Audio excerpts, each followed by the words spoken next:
HamBam and TheJewestJew. HamBam coming into Grants from loser's side. He's got quite a hill to climb if he's going to be able to take this tournament. With the first series of pokes, things looking like they're going to go out in TheJewestJew's favor. But you can never count out winning the health game from Balrog that easily. Right you are there. And also, too, with Urien, once he gets his V-trigger, once he's down to about a third of a health, he's definitely got his V-trigger on lock. Good blocks there. I think we're going to see the V-trigger come out here on the next confirm. Yeah, just tackles. Just to pull off a little bit of the pressure. Smart blocking there from HamBam.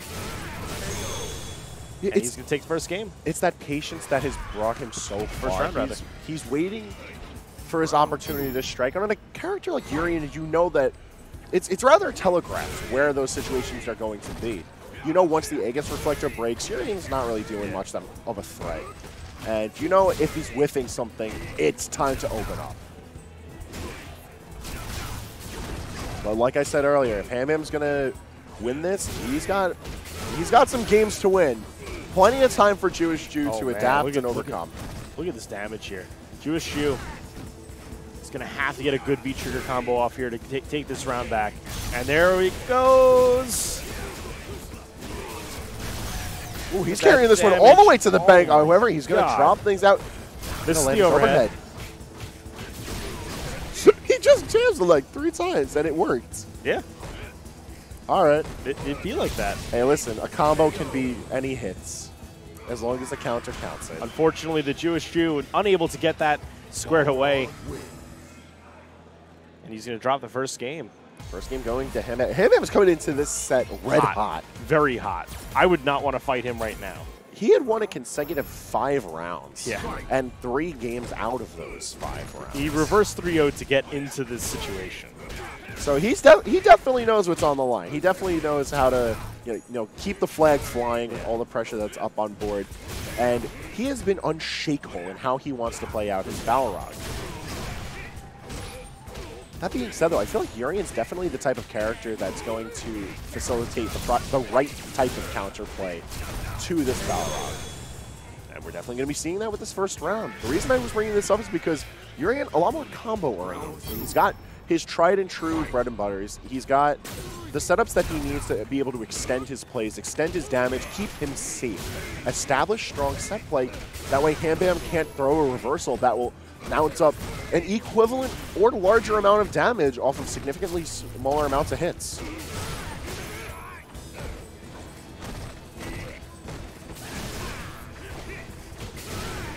EX is going to turn around left and right on this stage right now, but TheJewestJew is the one who's looking worse than the wear out of it all.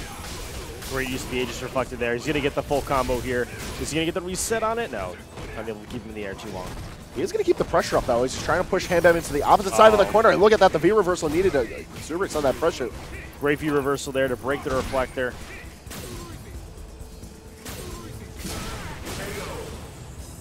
And HamBam, a solid response there after taking the loss in the first round. Dropping in with the EX immediately. He's going to be doing a decent amount of damage, but there's only so much you can do off of raw hits like that. Well, damage is damage, my dude. Of course, but like I was saying, man, this is Urien. He needs his combos. He can't be going blow for blow because if TheJewestJew messes up just a little bit, leaves himself open, Balrog going blow for blow, that's damage. Yeah, very true, but I see TheJewestJew almost going for more of a hit-and-run style. Oh, man, he's just trying to land that chop. It is one of Urien's best buttons. It is. With good reason, man. It's quick. It's quick. It does a good amount of damage on its own. And you can do a lot of fun stuff on top of it. All right, looks like no real big conversion on the V-trigger there. So many resources utilized for just a little bit of... Look at all the white health that's on the board. Yeah. Oh, man. And HamBam. Looking real good now. Yeah, man, like we said, he's threatening the reset for sure now. Pressure's on him, but he's not shaking at all. Meanwhile, TheJewestJew, he's chilling there. Both players definitely chilling. Definitely seeing a little bit of anticipation from HamBam coming into this next game here. And a projectile war is one thing that we haven't really seen out of either of these players. That's the thing. Balrog is going to just dance around him. Like, he's got his sidestep, but he has no fireball of his own to speak of. If JeWestJew's reactions are quick enough, he can make good use out of knowing the sidestep's coming and punish the reactions. However, you're not punishing anything when you're stunned. No, he's just going to sit there and hold that L as HamBam is one step closer to resetting the bracket. Unfortunately, this isn't Counter-Strike. You can't call a tactical TO in the middle of the game. Oh, there's no room to breathe. If you want it, you got to slow down the match yourself. And JeWestJew is going to be doing a great job of that. Look at the stun meter built right back up. He's returning the favor. He doesn't need a timeout. He's going to return the favor. But he's going to miss the projectile. He's going to drop the pressure. All right. That could have been HamBam. Look at the resources for HamBam. He is fully loaded. He's just got to be willing to pull the trigger, and he's going to do just that. The free reversal not going to be doing enough. I think right at that point, when that didn't connect, HamBam made a decision. This isn't his round. He's going to come back in the final round here. I think it was a smart move, instead of trying to invest more resources in a possibility. No reason to waste the opportunity, man. Well, he used one bar to see if he could get in, and he didn't. That's the thing about spending meter. You're always going to grow it back. Yeah. So you may as well use it while you've got it. Right. But don't waste it. Don't fire the entire load.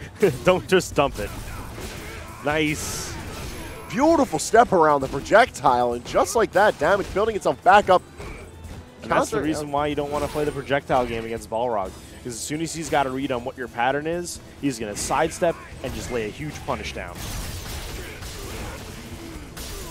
And for what it's worth with Urien, his fireball is not great for traditional fireball pressure. It's much more of just a combo tool. It's just a long hitbox. It's not something you want to try zoning out with because Balrog's going to crush into your space. Is it going to be 2-1 or is it going to be a reset? It's going to be 2-1. 2-1. HamBam's still got a little bit of work ahead of him if he's going to try to end this out on his favor, but this is the first step for JeWestJew trying to take this entire set. Right. And usually the first game's the hardest. Once you get one down, the rest come a little bit easier. Still got some work ahead of him, though, as they go into Game 4. And you never know. I mean, we've been wrong many times in this bracket before. Yeah. If you try placing your bets, best of luck with this one. Maybe we suggest salty bet instead. You got safer chances over there. This has been a very unorthodox tournament, but a fun one nonetheless. JeWestJew chipping away back down from his stun meter, building up pressure of his own. Aegis Reflector. Nice jump out. You're going to be doing anything. A waste of an Aegis Reflector. Oh my God, well he calls it out. Yo, HamBam with the cleanest of callouts right now. Does not care for these walls. JeWestJew, again, got to be careful. He's he might drop this round here if he's not careful. On that magic pixel, and he's going to take that jab straight to the chest. I think he was trying to jump it. Yeah, that one was a bit of a plain and simple kind of round. HamBam played that cleanly. And once again, that's the read right there. The round star projectile has come out 2 times now, and it's been punished perfectly both times. The projectile has done nothing for JeWestJew as a matter of controlling space. It's only leaving him open. He needs to recognize this and fix this pattern, or else HamBam's going to be able to blow him up even further for it. I think he's just got to use it as a combo extender at this point. HamBam is just, he's on point. His reactions are on fire. Look at this damage. We're going back to the opposite side of the stage. Are we going to a reset? Are we going to a reset? Yes, we are going to a reset. And with the first grand finals set going 3-1 in favor of HamBam, both these players got their shot at redemption once more. So, HamBam, can he take this now, having reset the bracket, or is JeWestJew going to turn up and claim his victory from his rightful place? He came into Grand's winner's side. Now he's got to just defend his right. I don't know, man. It's looking. This is a hard one. It's looking questionable. It's looking a little rough. HamBam's done a very good job of being able to just keep the heat turned up nonstop. Whoa. But we're going to see a change of pace. We're not looking at Urien anymore. Yeah, this is a new game, so neither player is character locked in the start of a new set. They're allowed to do this, but the pick into... So, I mean, we could see... He's not committed to Balrog. He's not even locked into Balrog either. But he's gonna go back to Urien. I think the Urien pick is fine. There's, like, he was playing very well. It's just that HamBam has so much momentum behind him. He knows exactly what he needs to do. And HamBam's just been flawlessly executing his game plan. It's just wait for the punish, don't let him get too cocky with what he's doing, and blow him up when he presses buttons. That's pretty much it. It's that simple, dude. All right, we're waiting. We're having some kind of handoff happening here. Just some handshakes here from players. Yeah, they're chilling. There's just getting some time in between these sets. Guys talking. This is some friendly competition. At the end of the day, these guys just want to play video games. We all do. They got money on the line, but hey, they're playing with purpose. Oh, hold on. Never mind. Don't do this. Don't do this. Hold on. All right, we got some color changes here. We're going with the nostalgia. At least it's a good costume for Alex. His new one, I definitely do not know all about the French fry hair. You know, it's a look. We can say that. Street Fighter V has questionable decisions as a game. I feel like I can agree with that. I feel like as a competitive game, it's grown into its own right.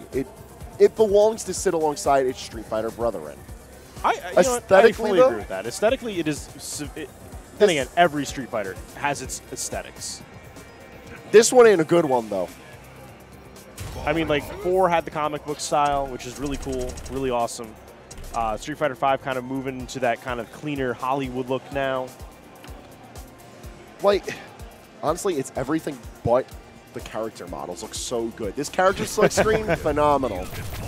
The before match screen that you'll be seeing, the lights, the cameras. Look at this. It's Hollywood, baby. Amazing setup. And then, like, you'll see Zeku lose around and his scarf does the Irish jig. Like, this ain't the move. Either way, the truest of finals is upon us. A reset bracket as HamBam and TheJewestJew go at it for one last bout for the gold. And where we last left off, HamBam was blazing hot, coming in from a fantastic run through losers into grands, dominating over TheJewestJew, and starting out this game, he's looking much the same, but that little breather in between sets might have been just enough for TheJewestJew to regain his composure and build himself back up. All right. Getting in there a little bit. TheJewestJew, gotta be careful. All right, he gets some jabs there. Aegis Reflector. HamBam blocks. Yeah, he's not getting fooled by that. That's one thing that HamBam has had a perfect score on is his block strings have been great. Like, he has been able to perfectly adapt to whatever TheJewestJew is throwing out. And while TheJewestJew is going to be taking this first round, HamBam has been forcing TheJewestJew to have to chip at him away so often. Not enough of these combos that TheJewestJew is setting up are being able to consistently put out big damage. All right, TheJewestJew in the corner, taking lots of damage here from HamBam. He's gonna get mixed up here. Oh, he's gonna get anti-aired. Look at the stun meter. Look at the stun meter. He's gonna get the stun. And the stun. Ankle swept. Damage on the board. Going into round 3. Look at the meter advantage. Full stick of butter to not even half a bar. Yo, this is class disparity in front of us, man. Like, Urien gotta wait in line for the soup kitchen to get his bar. Him actually with that first class. HamBam playing super patient, waiting for TheJewestJew to come out and play. Well, he's sitting in the corner. He is nailed to the ground in the corner here with no options. Going to throw out an Aegis Reflector, but it's only going to be a little bit of chip damage. Going to get another one, and it's only a poke. TheJewestJew there had such an opportunity to just throw an overhead, throw the chop out. Instead, he's going to get his knees crushed. That's going to be round 1. This is, I don't know, man. This is looking very convincing for him, man. This is scary. Like, both of these players terrifying. Had convincing runs up to this point. And then HamBam decided, you know what? No more games. I already won this tournament. Definitely one of the favorites, and wouldn't be a surprise to anybody that knows who he is if he takes this one here. But TheJewestJew, definitely no slouch. I mean, like I said Won the earlier, winner's bracket. yeah, he did fine, like climbing his way up, asserting his dominance, and I feel like that had to do with a lot of the fact that we did have a lot of unconventional picks. We had a lot of strange play up until then, and while it wasn't bad, Urien just able to outperform some of those characters. Balrog, though, not the same kind of animal. They're in a tier of their own, and HamBam has proven that he's able to keep going blow for blow, toe to toe. Yeah. But JewestJew's not out of it yet. Very interesting, though. You go back and look at the bracket, and Island Boy was the one that knocked HamBam down into losers. That was quite a ways away in the bracket, too. It was back in winner's quarters. So, like, it's been a bit of a that climb. happened, and here's HamBam here. You had a lot of killers in this bracket. Yeah, man. Like, usually you talk about a con tournament, and you look at it, it's like, oh, there's like 2 people. This was not your typical con tournament. Absolutely not. And this has been quite the performance for all players involved, but it's these 2 right here that are putting in the work to end it out. And jumping back is keeping HamBam safer, looking into the action now. He's got the damage on JewestJew. He's just got to end it out. Pops him up. No follow-up, though.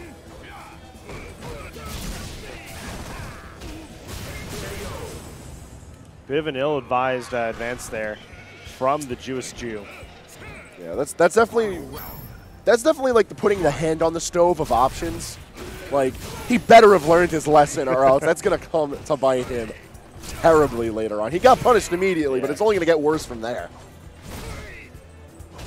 HamBam looking to go up 2-0 in good position here, but Aegis Reflector combos are gonna come out, and we're gonna get the full conversion. Look at all this damage he's putting out. God, I love that. That's the Urien. That's what he does. You let him set up his Aegis reflectors, and it's over. HamBam almost in stun. He gets the grab to save his bacon. And this combo here is going to do it. HamBam up 2-0 now in true grand finals. JewestJew now, he's the one who's got to watch out. He was sitting comfy coming into grand finals. All of a sudden, it's not like that no more. It's not looking so good for the lad. It's not looking too good indeed. And HamBam starts off this possibly tournament clinching game here with a solid opener. JewestJew, though, goes back to the flow chart, hits the chop, and he's going to start his own combos. It's all about getting the hits right after that chop, man. Going for that initial hit and only hoping on that to do you anything, it's not going to get you anywhere far.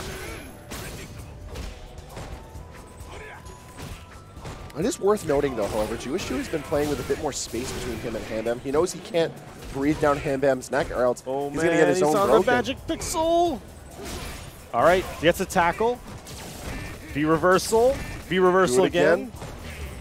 Reflectors out. Oh, that's the throw. What a move! However, the Aegis Reflector going to be popping him over. It's going to be just enough space for HamBam to take that round, and all of a sudden, tournament point for HamBam's favor. JewestJew has got to change up something quick. He's got to do it in impressive fashion. He's got to play a little safer. He's got to find the options that are going to work, guaranteed. Unfortunately, a lot of what Urien relies on are those Aegis setups.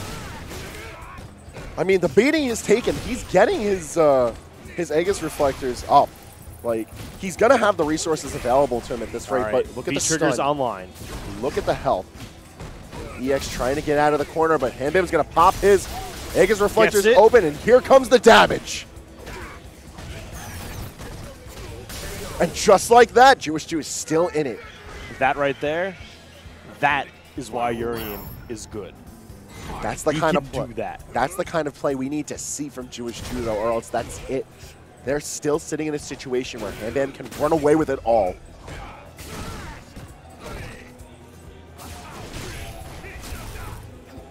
You know, these past several sets, HamBam has been the deliverer of dominant wins. But JewestJew is going to have to perform one of his own right if he's going to be able to take this away from HamBam. HamBam sitting up 2 games. He's sitting up on the potential game point right here. It'll be impressive to see where these adaptations lead them as they go poke for poke. And JewestJew is the one who's going to be winning it out, pushing towards the corner. Oh, baby, that's a lot of damage here. JewestJew in a little bit of trouble. He's got meter, he's got V-trigger. He's got to be alive, though, and that's going to be it. HamBam takes Retro Rumble 2018. And a solid 3-0. HamBam stepping up, and that's going to be that. A very well-fought victory. Balrog is going to be the one to command the win of this. Who would have thought you'd have Game 5 in Grand Finals into a clean 3-0 sweep? Super wash.